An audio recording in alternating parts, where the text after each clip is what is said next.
All right, so today we're really diving into a case that's it's a tough one, really tragic and mysterious, especially with it being tied to 9/11. This is the disappearance of Sneha Philip. Yeah, it really is. I mean, talk about a case with a lot of layers.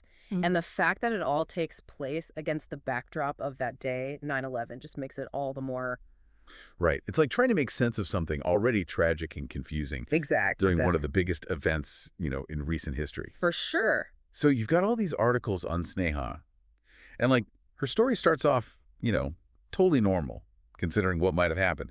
It's September 10th, 2001. She's on camera just shopping, security footage. She was at Century 21 in Lower Manhattan. Yeah, just going about her day. And that footage ends up being one of the last times anyone sees her. It's eerie when you put it like that. And then when you Yeah. factor in what she was going through personally at the time, man, these articles you sent, it's rough. Seems like she just lost her job. She was working at a hospital, local hospital, and they let her go, citing stuff like being late, chronically late. There were concerns about alcohol use. And, we have to acknowledge her family, they challenged those claims. They said those accounts of her professional life and even her personal life weren't accurate. Makes you think, right? Yeah. About how easy it is for stories to get, like, twisted, Yeah. especially when the person at the center of it isn't around to set the record straight. It's true. Happens all the time. And that's kind of a big part of this whole thing. You can't really understand what happened to her without considering all these different viewpoints. And even then, we might never have the full picture. Kind of like, when you look at an old faded photograph, you can kind of see who's in it, but some of the details are just gone. Lost to time. Yeah, exactly. So missing pieces and all that. But the investigators, they still had to try, right? Try to figure out what her last moves were. So on top of the job stuff, there was also this whole other thing. She'd accused a coworker of sexual misconduct. And that led to her own arrest. Yeah, the article said she was accused of filing a false report, which, I mean, imagine the stress of that on top of everything else. Absolutely. A lot going on. So we've got this young woman, seems like she's at a crossroads in her life. She's living, just a stone's throw from where it all happened on 9/11. Mm. It's heavy stuff. Did the article say exactly when she was last seen? Was it for sure the 10th, or could it have been the 11th? Well, that's where it gets kind of fuzzy. That security footage from Century 21, that's the last confirmed sighting, and that's the 10th. But there are these accounts, some saying she might have talked to someone, maybe her husband, over the phone morning of the 11th. Whoa, okay, so that changes things. If it was the 11th, that makes it way more suspicious. Was she heading towards the towers when it happened? And that is the question, the one everyone's been asking, the one that's led to all these different theories. Her family's stance, they've always said, given her medical background and just who she was as a person, she wouldn't have thought twice about running towards danger, to help. Yeah, you could see that. It's the kind of thing you'd expect from someone who's like selfless, brave, a hero. But But, and it's a big but, there's nothing concrete. No one said they saw her at ground zero. There weren't any remains, no belongings found in the debris. so as much as her family believed it, the investigators, they had to go with the evidence. Or in this case, the lack of it. Tough situation. You've got the family holding on to this idea, this hope that she died a hero. And the investigators, they have to look at every angle, even the ones that are, harder to stomach. Yeah, you can't blame them for looking at other possibilities. Right. If she wasn't at the World Trade Center, then where was she? What happened to her? Right, and that's where these other theories come in. Like the articles, they spend some time on the idea of foul play.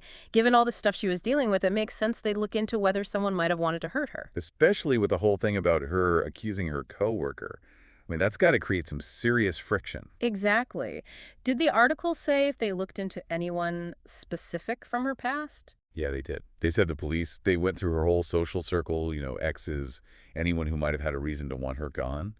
But nothing really panned out. No serious threats, no suspicious behavior or anything like that. So it's like a puzzle where the pieces don't quite fit, even when you think they should. Right. And it doesn't stop there. There was even the idea that maybe she just took off. Like, with all the commotion of 9/11, could she have used that as a way to disappear, start over? It's not out of the realm of possibility, considering there's no clear link to the World Trade Center. But, and this is a big but, the article said she left all her important stuff behind. Passport, credit cards, ID. It doesn't really add up, does it? It's like she just vanished. So we've got a potential act of heroism with no proof, a possible crime with no leads, and a disappearance that just doesn't make sense. What do we do with that? Well, that's where Sneha's story becomes something more than just a missing person case. It becomes about getting her the recognition she deserves, honoring her memory when so much was lost that day. You're talking about her husband's fight to have her officially recognized as a 9/11 victim. Exactly. He always believed, even without the hard evidence, that Sneha, being a doctor, being the person she would have run towards that danger to help. He wanted her to be remembered with everyone else who was lost. Man, that must have been a battle. Emotionally, legally.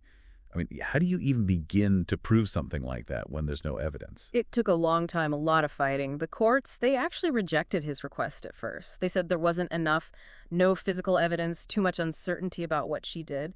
He could have given up then, but he didn't. What about her family? I mean, the articles, did they say what it was like for them going through all that legal stuff while they were grieving, not knowing? They did. They talked about how hard it was trying to hold on to hope while dealing with a system that needed proof, concrete facts. So what happened? Was her husband's fight successful in the end? It was. After years of back and forth, they finally added Sneha's name to the official list of 9/11 victims. Must have been a complicated feeling for her family. It's a victory, but it's not like everything just became clear. Yeah. Adding her name to a list doesn't give you all the answers. I guess closure doesn't always mean having all the answers, huh?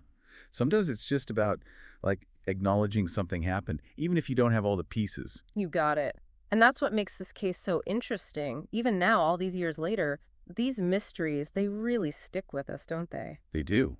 And since we're talking about mysteries, think about how much DNA technology has changed since 9/11.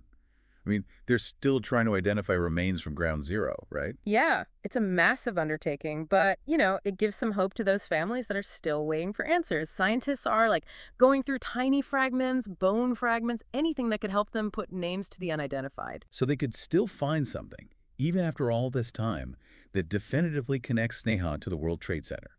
Something that backs up what her family has always believed. It's possible. The research you shared, it didn't mention any matches to her DNA, but they're still working on it. Who knows what's possible with technology these days? It makes you wonder, right? As technology gets even better, will we ever know for sure what happened to Sneha? Tough to say. But one thing's for sure, her story, it's a reminder, a powerful one, of how much was lost that day. And not just in terms of lives lost, but also all the unanswered questions, the things we may never fully understand. It's definitely a story that stays with you. It makes you think about how we deal with loss, with not knowing, and how we try to find meaning in the middle of something so tragic. And maybe, just maybe, as time goes on and science keeps advancing, we'll start to see some of those answers come to light. Until then, we have to keep looking for the truth. Remember those we lost, and the best way to honor them.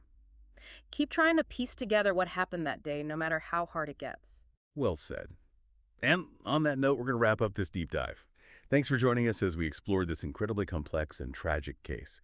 And until next time, keep asking questions.